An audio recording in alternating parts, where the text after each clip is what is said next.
Hello. Today I'm gonna be reading a new book. Yesterday I read Save the White Whale, last part.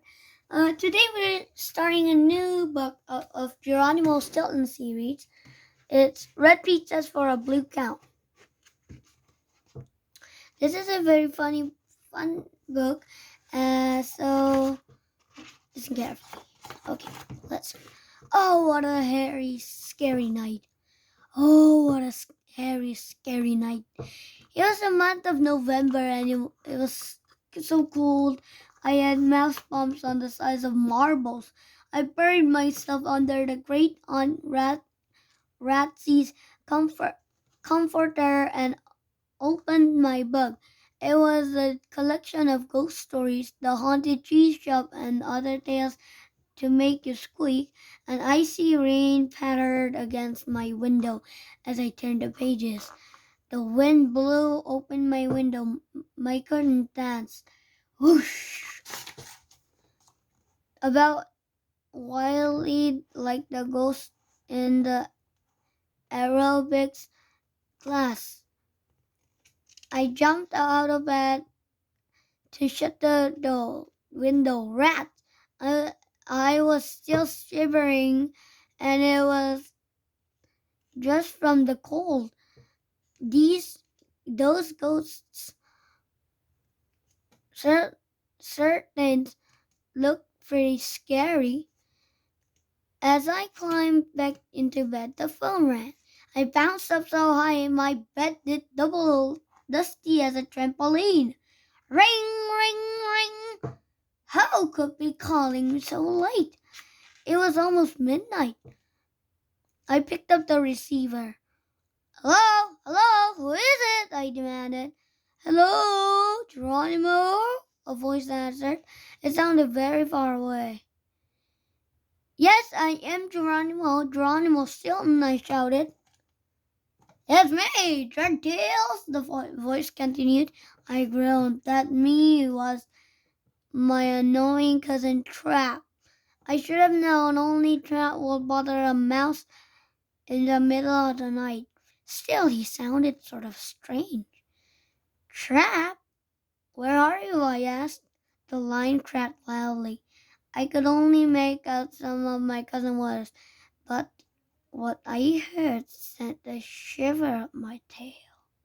I'm in Transylvania, he squeaked. I'm at Castle. Count on Randolph. Get out! Before I could reply, the line went dead. Yes, it was certainly one hairy, scary night. Within pause reach. Seconds later, I had my sister Thea on the line. I just sent a call from Trap. He may be in trouble, I told her. And you woke me up just to tell me that? My sister squeaked. I was in the middle of the most fabulous dream. I was getting married from an enormous yacht. Only I couldn't make out who I was marrying. I wasn't surprised about the last part. My sister is more sweetheart than I have kinds of cheese in my overage fridge. Listen, Thea, I continued. Trap said he was calling from Transylvania. Did you say Trap was calling from Transylvania? Thea cried. We have to go find him right away. Let me check out the train schedule. We'd better get going. Wait a minute, I protested. We can't just go scampering off. What about my job? My sister snorted. Your cousin's in trouble and you were worried about that silly newspaper? Oh yes, I forgot to mention. I run a newspaper called the Maroons Gazette. Really, Jerry, your heart must be frozen solid, Thea squeaked, squeaked, squeaked. You should be ashamed of yourself. I chewed my whiskers. Well, maybe we could go, I stuttered. We are leaving We'll leave first thing tomorrow morning, Tia declared. The train leaves at 6:30. See you at the station. When the cat is away. At 6 o'clock, I was at the station. I had been listening to the weather report. There will be clear skies over Mouse Island, but fog, as always, in Transratania. Why did my cousin have to got lost in the coldest part of the island? The coldest and the most mysterious too. There were lots of stories about the castle of Transylvania. Some believed they were steering with ghosts. At last, Tia showed up. She was dressed in a smart wool coat and a fake cat fur scarf and matching hat. "Hey, big brother, how are you?" she greeted me. She's grinning. "Awful, thank you," I grumbled. "How will the people manage without me?" I worried out loud. You know what they say, when the cat is away, the mice will play. My sister laughed. "Oh, Podley Sharkins," she scoffed. "You're not all that important, really. In case you have forgotten, I run a newspaper," I said in my most serious tone. "When the cat is away, the mouse will play. If I'm not at my desk, who will publish the Rollins Gazette?" "Oh, give me a break," Tia snickered. "The office will run just fine without you. In fact, they'll probably be better off. No nervous old chatterface breathing down their fur." "I'm not a chatterface," I protested, but I had to admit I did worry about the paper.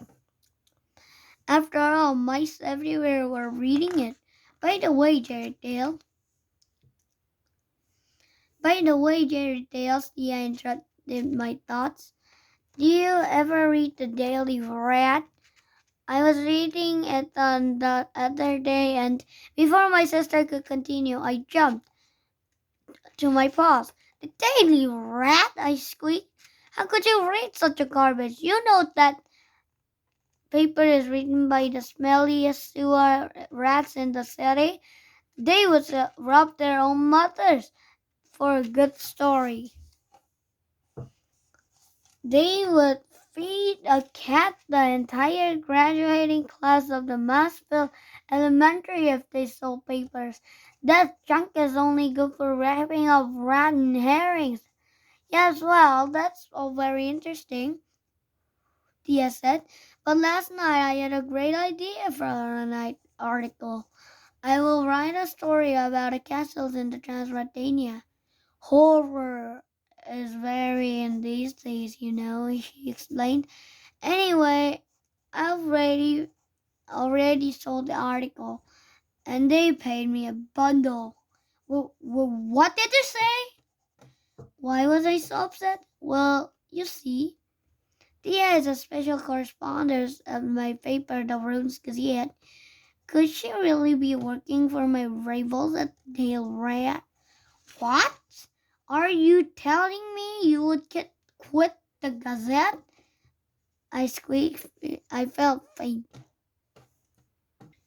That's the end, and I'll see you next time. Good